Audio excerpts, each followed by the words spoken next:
సజీవుడు మన రక్షకుడు యేసు క్రీస్తు నామములు మనకందరికి శుభములు. దేవుడు మనల్ని ప్రేమించి మరొక దినాన్ని ఉచితంగా దయచేశాడు. దేవాదేవునికి వందనాలు. కీర్తనల గ్రంథము 29వ కీర్తన ఒక చివరి వచనములో ఒక మాటను మనము ఈరోజు మనం చేద్దామండి. కీర్తనలు 29వ కీర్తన చివరి వచనము 11వ వచనము. యెహోవా తన ప్రజలకు బలము అనుగ్రహించును. యెహోవా తన ప్రజలకు సమాధానము కలుగచేసి వారిని ఆశీర్వదించును. ఇక్కడ యెహోవా తన ప్రజలకు బలము అనుగ్రహించును.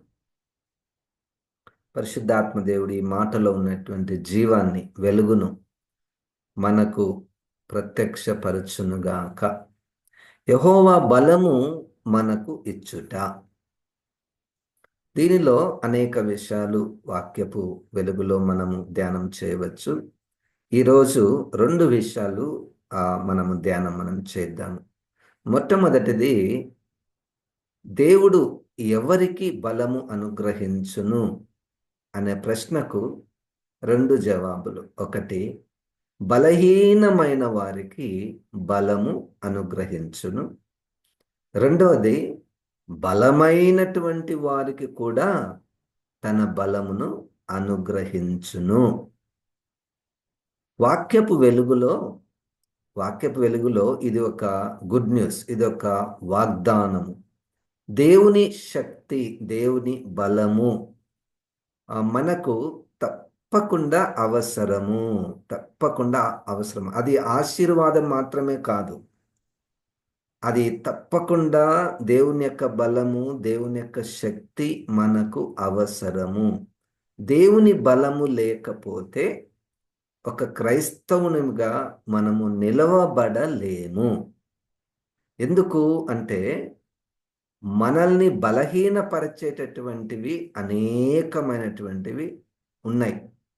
మన శరీరమే ఒక బలహీనత, మన మనస్సే ఒక బలహీనత, మన ఆలోచన విధానము ఒక బలహీనత, మనము నివసించేటటువంటి లోకము వల్ల మనం చాలా బలహీన పడిపోతాం. దానికి తోడు అంధకార సంబంధమైన దురాత్మల ప్రభావము. అంటే మన చుట్టూ ఎన్ని ఫోర్సెస్ ఉన్నాయి, అది పరిశుద్ధాత్మ దేవుడు బయలుపరిచినటువంటి వారికి అది తెలుస్తుంది.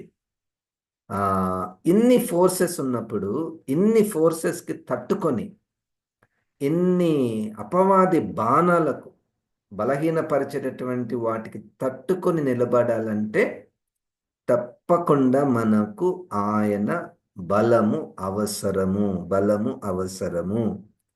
వ్యక్తిగతముగా మనము ఆత్మీయంగా నిలబడడానికి ఆయన బలం అవసరం. కుటుంబముగా మనం నిలబడడానికి ఆయన బలం అవసరం. సమాజంలో మనం ఒక క్రైస్తవునిగా, క్రైస్తవురాలిగా నిలబడడానికి చాలా ఛాలెంజెస్, చాలా సవాళ్ళు ఉంటాయి. అప్పుడు కూడా మనకు దేవుని యొక్క బలము, దేవుని యొక్క శక్తి, దేవుని యొక్క ప్రత్యక్షత మనకు అవసరము. మరి ముఖ్యముగా పరిచర్య నేను చేస్తున్నాను, పరిచర్య ప్రత్యక్షంగానో పరోక్షంగానో నేను పరిచర్య చేస్తున్నాను అన్నటువంటి వారికి కూడా దేవుని యొక్క బలము అవసరము. ఇక్కడ మనం చదువుతున్నటువంటి వాక్యములో 11వ వచనంలో 29వ కీర్తనలో యెహోవా తన ప్రజలకు బలము అనుగ్రహించును. బలం అనుగ్రహించును ఎవరికి? తన ప్రజలకు, తాను ఎన్నుకున్నటువంటి ప్రజలకు, తాను పిలిచినటువంటి ప్రజలకు బలము అవసరము. అన్ని రకాలైనటువంటి బలము అవసరము. శరీర బలము కానీ, మానసిక బలము కానీ, ఆత్మలో బలము కానీ, మనకు దేవుని యొక్క బలం తప్పకుండా అవసరం. చాలాసార్లు మనము చాలా కార్యాలు మనం చేస్తుంటాము, అయితే మనము గుర్తించుటలో కొంచెం బలహీన పడిపోతుంటాం. ఇంత బలము అంటే, ఇంత శక్తి, ఇంత సామర్థ్యము నాలో ఉంది అంటే ఇది దేవుని ద్వారా నాకు అనుగ్రహించబడినటువంటి బలము. దేవునికి స్తోత్రం. దేవునికి స్తోత్రం. బైబిల్‌లో చాలామంది వారు వారికున్నటువంటి బలము దేవుని ద్వారానే నాకు కలిగింది అని గుర్తించుట దేవునికి నిజమైన ఆరాధన. నిజమే కదండి! ఇప్పుడు ఎవరైనా మనకు ఏదైనా ఒకటి ఇస్తే వెంటనే మనకు తెలియకుండానే థ్యాంక్ యూ అని చెప్పేస్తాం. అంటే నిజంగానే వాళ్ళు ఇచ్చారు, మనము ఆనందపడిపోతుంటాం. అట్లే దేవుడు రకరకాలైనటువంటి బలమును దేవుడు మనకు అనుగ్రహిస్తూ వస్తున్నాడు. దేవునికి వందనాలు. బైబిల్‌లో కొన్ని ఎగ్జాంపుల్స్ మనం చూస్తూ దేవుడు నన్ను ఎలాగు బలపరిచాడు అన్న విషయంలో మనం చూస్తే ఉదాహరణకు బైబిల్‌లో బలహీనమైనటువంటి వారు అనేకులు ఉన్నారు. ఉదాహరణకు మోషే గారు తీసుకోండి. మోషే గారు నిర్గమకాండంలో 4వ అధ్యాయంలో దేవుడు ఒక పని చెప్తే, అయ్యా నాకు ఈ బలహీనత ఉంది, నోటి మాంద్యము కలిగినటువంటి వాడను, నాకు రాదు, నేను పోలేను, నేను చెయ్యలేను అన్నటువంటి వారిని మెల్లగా వాళ్ళను ఆలోచింపచేసి వారికి రుజువులు చూపించి వారిని బలపరిచినటువంటి దేవాది దేవుడు ఉన్నాడు. దేవునికి స్తోత్రం. చూడండి, మనల్ని మనం చూసుకుంటే, మన బలహీనతలను చూసుకుంటే నిజంగానే మనం చేయలేము అని అనుకుంటాము. కానీ దేవుడు నాకు 1 కొరింథీ 1వ అధ్యాయము 26వ వచనము గుర్తుకొస్తుంది. మన దేవుని యొక్క పద్ధతి చూడండి. 1 కొరింథీ 1వ అధ్యాయము 26వ వచనము నేను చదువుచున్నాను. సహోదరులారా, మిమ్మును పిలిచిన పిలుపును చూడుడి. మీలో లోకరీతిని జ్ఞానులైనను ఘనులైనను గొప్ప వంశము వారైనను అనేకులు పిలువబడలేదు గాని, ఏ శరీరియు దేవుని ఎదుట అతిశయింపకున్నట్లు జ్ఞానులను సిగ్గుపరచుటకు లోకముల నుండి వెర్రివారిని దేవుడు ఏర్పరచుకొని ఉన్నాడు. బలవంతులైన వారిని సిగ్గుపరచుటకు లోకంలో బలహీనులైన వారిని దేవుడు ఏర్పరచుకొని ఉన్నాడు. ఎన్నికైన వారిని వ్యర్థము చేయుటకు లోకంలో నీచులైన వారిని, తృణీకరింపబడిన వారిని, ఎన్నికలేని వారిని దేవుడు ఏర్పరచుకొని ఉన్నాడు. ఇది దేవుని యొక్క పద్ధతి. ఎంత బాగుంది చూడండి, దేవుని యొక్క పద్ధతి. ఈ లోకంలో తెలివిలేని వారు, లోకానికి తెలివిలేని వారితో అవసరం ఉండదు. లోకానికి బలహీనమైనటువంటి వారితో అవసరం ఉండదు. లోకానికి నీచులైనటువంటి వారితో అవసరం ఉండదు. ఎవరి దగ్గర కూడా రానియరు, ఇష్టపడరు. కానీ ఇక్కడనే దేవుడు తన బలమును అనుగ్రహిస్తాను ఇచ్చాడు. ఒక్కొక్క జీవితము, మీ జీవితము, గత జీవితాన్ని మీరు ఒక్కసారి చూసుకోండి. నా జీవితమును నేను చూసుకుంటే కూడా దేవుడు నాకు ఎంత బలము ఇచ్చాడో, ఎంత బలమును ఇచ్చాడో, ఎంత సామర్థ్యమును ఇచ్చాడో, అది దేవుని ద్వారానే కలిగినటువంటిది. మా కుటుంబంలో నన్ను చూచిన వారు చాలామంది ఆశ్చర్యపోతారు. అసలు కలలో కూడా ఊహించి ఉండరు. ఈ వ్యక్తి ఏంటి, ఇటువంటి మనసు కలిగినటువంటి ఈ వ్యక్తి, ఇంత ఘోర పాపి, ఈ వ్యక్తి ఇప్పుడు ఎలాగూ ఉన్నాడు అన్నట్టుది చూస్తే, చూడండి దేవుడు ఎంత నీచులను ఎంత స్థాయిలో ఎంత బలపరిచి ఉంచాడు. అటువంటిది నీ జీవితంలో కూడా జరిగినటువంటిదే కదా.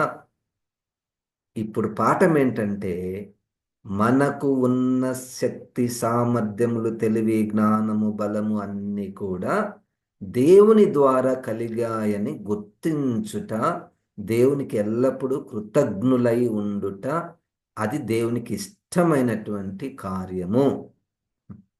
అది దేవునికి ఇష్టమైనటువంటి కార్యము. దానికి వ్యతిరేకంగా ఒక్కొక్కసారి దేవుని ప్రజలుగా పిలువబడుతున్నటువంటి వారు లేదు ఇది నా బలము, ఇది నా అందము అని అనుకున్నారు.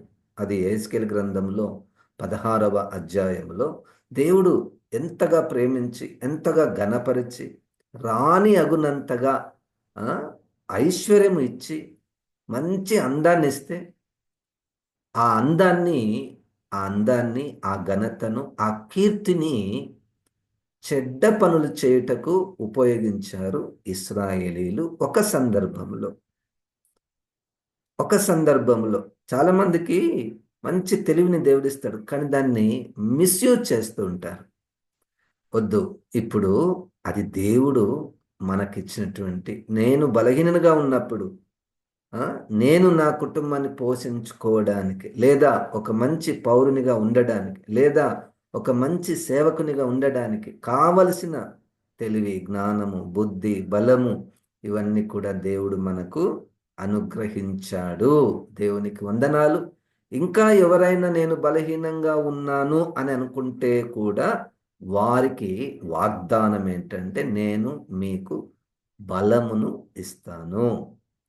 4వ అధ్యాయంలో అపోస్తల కార్యములో అక్కడ ఉన్నటువంటి వారందరూ వీళ్ళ మాటలను బట్టి ఆశ్చర్యపోతారు. అపోస్తలులు స్వార్థ చెప్తుంటే, ఇంత జ్ఞానము వీరికి ఎక్కడి నుండి వచ్చిందబ్బా? వీళ్ళు చదువుకున్నట్టు లేతే మంచి మంచి డిగ్రీలు ఉన్నట్టు అయితే మాకు తెలియదు. పామరులు, చదువు రానటువంటి వారు, ఇంత జ్ఞానం ఎక్కడి నుంచి వచ్చింది వీళ్ళకు అని ఆశ్చర్యపోయారు. వాళ్ళు ఆశ్చర్యపోయారు. యేసుక్రీస్తు బోధిస్తున్నప్పుడు కూడా తన చుట్టూన్నటువంటి వారికి, ఈయనకు ఇంత జ్ఞానం ఎక్కడి నుంచి వచ్చింది అని వాళ్ళు ఆశ్చర్యపోయారు. అప్పుడు అక్కడ రాయబడినటువంటి మాట, వీరు యేసుక్రీస్తుతో ఉన్నటువంటి వారు అని వారు గుర్తించారు. అంటే, అయ్యా వీళ్ళు యేసుక్రీస్తుతో ఉన్నారు, యేసుక్రీస్తుతో ఉంటే వాళ్ళకి తప్పకుండా ఎటువంటి జ్ఞానం వస్తుంది. దేవునికి స్తోత్రం. చూడండి, దేవుని యొక్క బలము, దేవుని యొక్క బలము కేవలము మనకు కనిపించే, అద్భుతంగా కనిపించేటటువంటి లక్షణాలు మాత్రమే కాక, తగ్గింపు కలిగినటువంటి జీవితము కూడా ఒక బలము. అది దేవుడు అనుగ్రహించేటటువంటి బలము. సహించుట అన్నటువంటిది కూడా దేవుడు అనుగ్రహించేటటువంటి ఒక బలము. ప్రేమించుట, ఇతరులను ప్రేమించే మనస్సు, ఇతరులను ప్రేమించే మనస్సు కూడా దేవుడు మనకు అనుగ్రహించేటటువంటి ఒక బలము. ఒక బలం. ఇర్మియా గ్రంథంలో 1వ అధ్యాయంలో దేవుడు ఒక పని చెప్తే, అయ్యా నేను బాలుడను, ఈ పని నేను ఎట్లా చేయగలుగుతా చెప్పని, ఇంత పెద్ద పని నాకు చెప్తున్నావు, నేను ఎట్లా చేయగలుగుతా? ఆ మాట మనం చదువుదామండి. ఇర్మియా గ్రంథము 1వ అధ్యాయము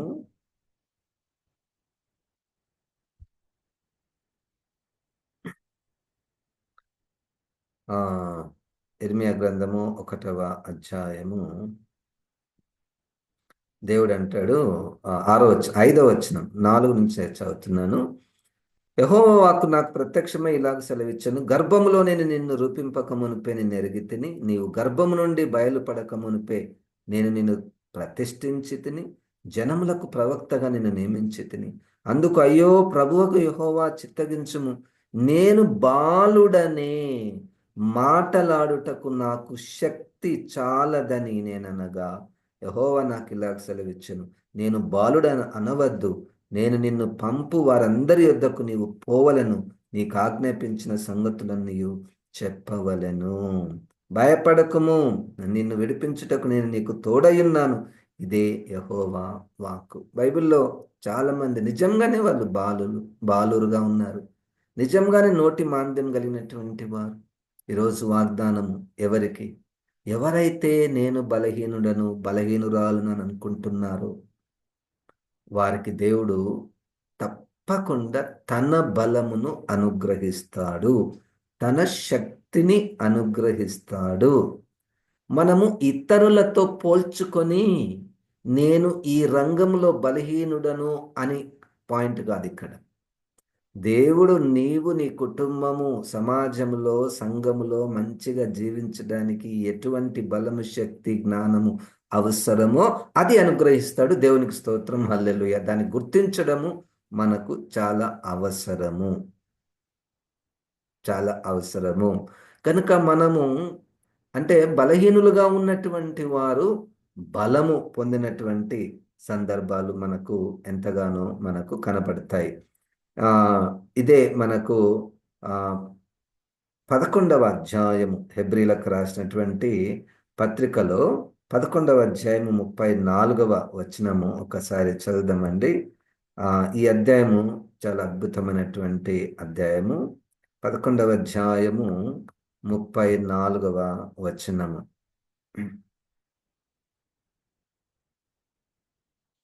ఏలైనగా మీరు ఖైదులో ఉన్న వారిని కరుణించి, మీకు మరి శ్రేష్టమైనదియు స్థిరమైనదియునైన స్వాస్థ్యమున్నదని ఎరిగి, మీ ఆస్తి కోల్పోవుటకు సంతోషముగా ఒప్పుకొంటిరి కాబట్టి ధైర్యమును విడిచిపెట్టకుడి. దానికి ప్రతిఫలముగా గొప్ప బహుమానము కలుగును.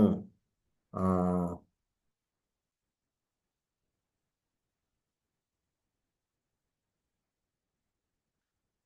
33వ వచనములో let me read it in English. ఇది మనకు ఇంగ్లీష్‌లో హెబ్రీ 11 34లో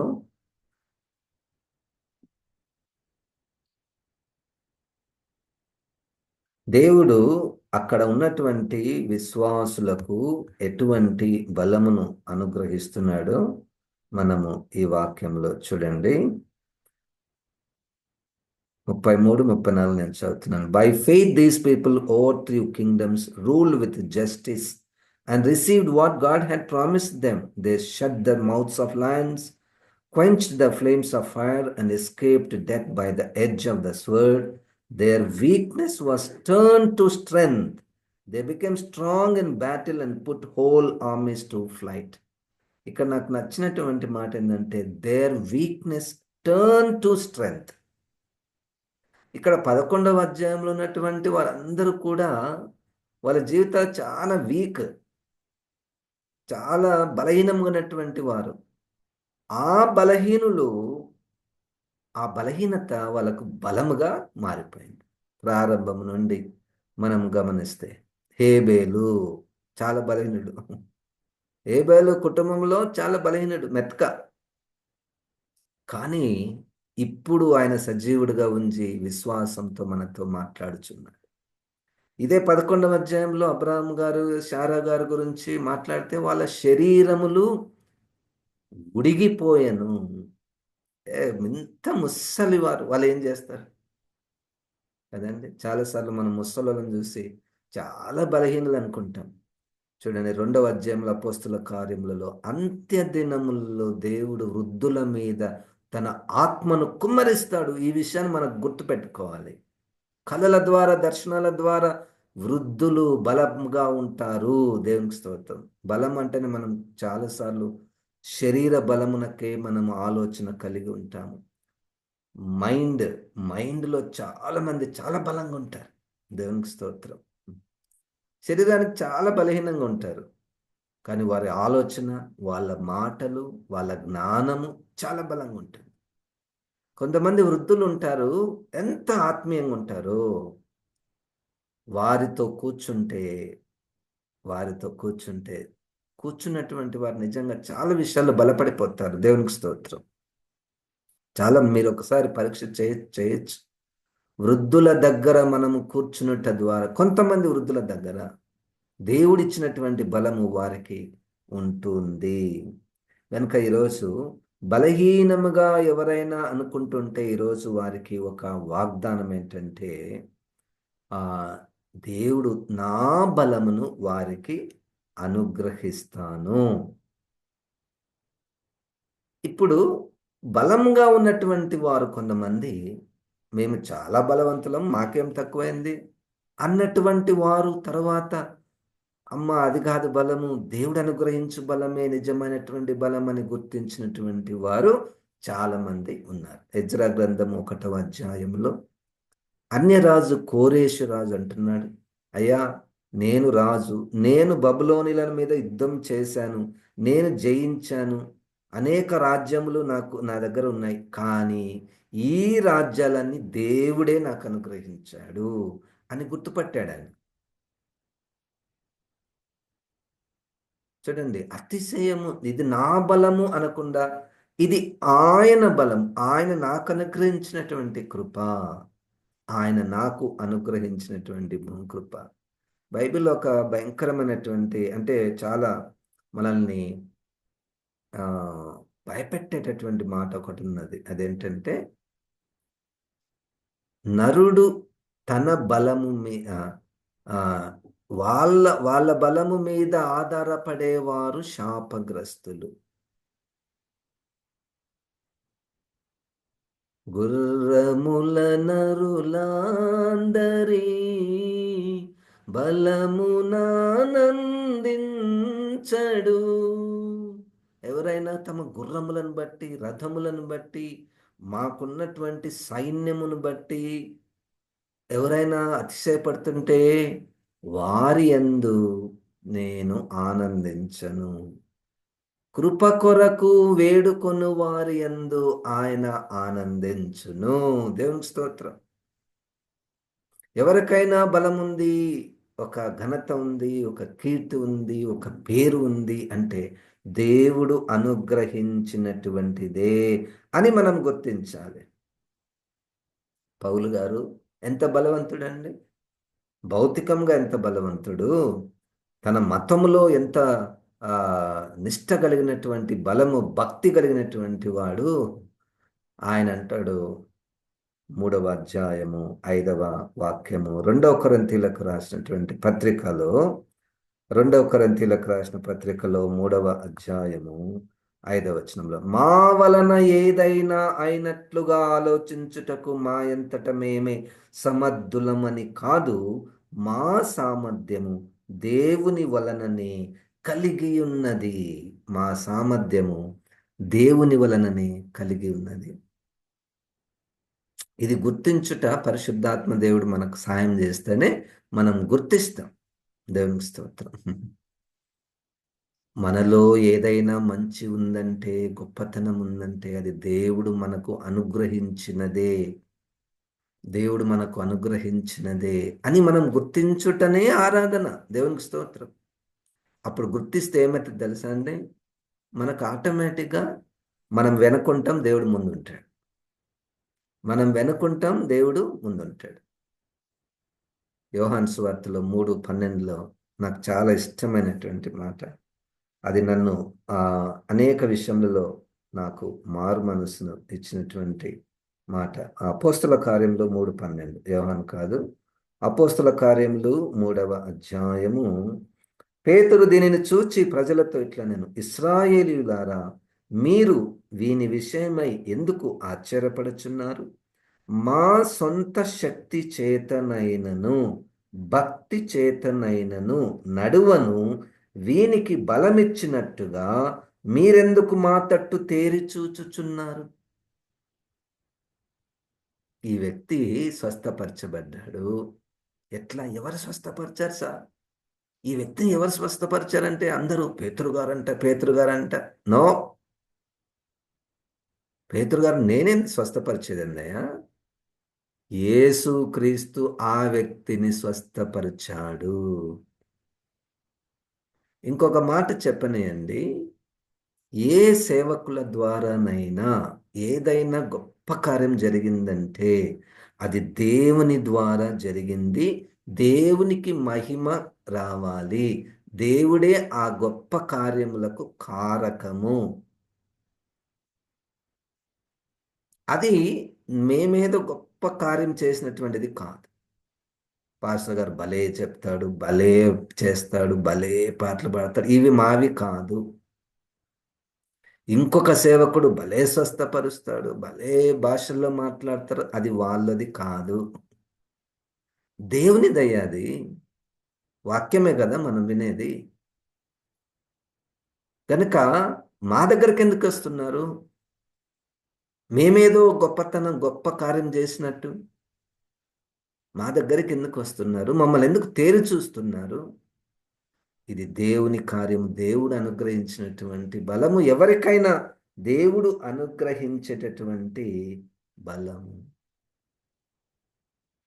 ఈరోజు 2 పాఠాలను మనం నేర్చుకుందాం. ఎవరైనా బలహీనంగా ఉంటే దేవుడు ఈరోజు వాగ్దానం చేస్తున్నాడు, నా బలమును నీకు అనుగ్రహిస్తాను. నీ బలహీనతను ఎప్పుడు కూడా ఆలోచించకు. దేవుడు ఏ విషయంలో బలమునిచ్చాడో వాటి మీద దృష్టి ఉంచు. నన్నెందుకు ఇట్ట పుట్టించాడు? నన్నెందుకు పేదరికంగా పుట్టించాడు? నాకెందుకు ఇంత అనారోగ్యం ఇచ్చాడు? నాకెందుకు ఈ స్థితిని అనుగ్రహించాడు? అని మనము సాధారణంగా మనకు తలంపులు వస్తుంటాయి కదండీ! అయితే ఈరోజు వాటన్నిటిని మర్చిపోయేంత బలంనిస్తాడు. హల్లెలూయా! దేవునికి స్తోత్రం. నాకు గూడా బలహీనతలున్నాయండి. నాకు గూడా ఆ విషయము తలుచుకుంటే నాకే ఎందుకు ఇది? అదొక్కటి లేకుంటే భలే ఉంటుండే అని అనిపడతది. అవి ఇప్పుడు రావడం లేదు. దేవుడు తను నాకిచ్చినటువంటి బలము నా బలహీనతలన్నిటిని కప్పివేస్తుంది. దేవునికి స్తోత్రం. రెండవది, ఎవరైతే రెండవ పాఠం, ఎవరైతే నేను చాలా బలంగా ఉన్నాను, నాకేమి కొదువ అన్నటువంటి వారు, మీకున్నవన్నీ కూడా దేవుని ద్వారా మీరు పొందినటువంటివి, దేవునికి కృతజ్ఞతాస్తుతులు చెల్లిస్తూ, మనము వెనుక ఉండి, ఇదిగో ఈ బలమునకు కారణము ఆయననే అని ఆయనను స్తుతించుట, ఆరాధించుట. ప్రార్థన చేసుకుందాము. నా కాళ్ళను లేడి కాళ్ళుగా చేసి ఎత్తైన స్థలములో శక్తితో నిలిపి జలరాసుల నుండి బలమైన చేతితో విడుదల చేసిన బలమైన దేవుడు యెహోవా నా బలమా, యథార్థమైనది నీ మార్గం, పరిపూర్ణమైనది నీ మార్గం. వాక్యమైన ప్రభా, ఈ మాటలను నాయన మా అందరి జీవితాలలో, కుటుంబాలలో, పనులలో, పరిచర్యలలో దీవించమని యేసుక్రీస్తు నామమున ప్రార్థిస్తున్నాం తండ్రి. ఆమేన్. ఇప్పుడు మన పరమ తండ్రి అయిన దేవుని యొక్క ప్రేమ, ప్రభువైన యేసుక్రీస్తు యొక్క కృప, పరిశుద్ధాత్మ దేవుని యొక్క సహవాసము మనకందరికీ సదాకాలము తోడయుండును గాక. ఆమేన్. దేవుడు మనల్ని దీవించును గాక.